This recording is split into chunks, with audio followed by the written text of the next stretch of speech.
আসসালামু আলাইকুম প্রিয় দর্শক।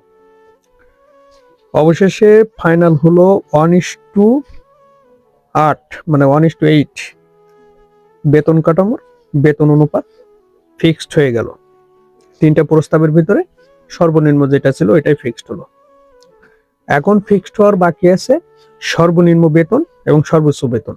সর্বোচ্চ বেতনের ক্ষেত্রে এখনো কোনো সিদ্ধান্ত না আসলো। সর্বনিম্ন বেতনের ক্ষেত্রে তিনটা প্রস্তাব আসছে। একটা পক্ষ সর্বনিম্ন বেতন 21,000 টাকা রাখছে, তার সঙ্গে আনুষঙ্গিক যে ভাতা বা সুযোগ সুবিধাগুলো আছে ওটা। আর একটা পক্ষ রাখছে 17,000 টাকা, আর একটা পক্ষ রাখছে 16,000 টাকা।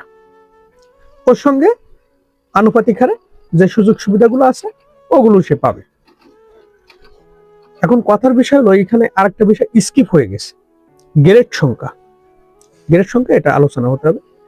কমিশন তাদের 8 তারিখের মিটিংটা সম্পন্ন করে এই তথ্যটা জানা গেছে।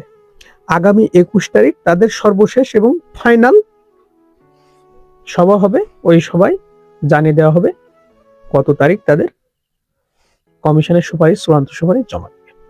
যেহেতু সময় কম, 21 তারিখই তাদের শেষ সভা হবে নবম পে স্কেল বাস্তবায়নের ক্ষেত্রে, সুপারিশ জমা দেওয়ার ক্ষেত্রে।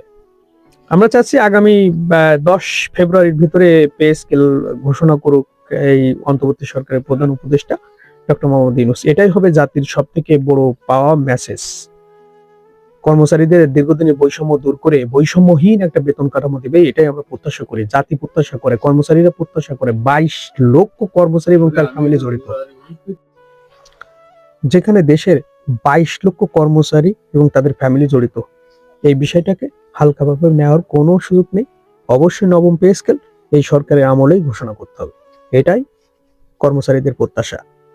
ভালো থাকবেন দর্শক, আর ভিডিওটি ভালো লাগলে অবশ্যই কমেন্ট করবেন এবং সাবস্ক্রাইব করবেন। আসসালামু আলাইকুম।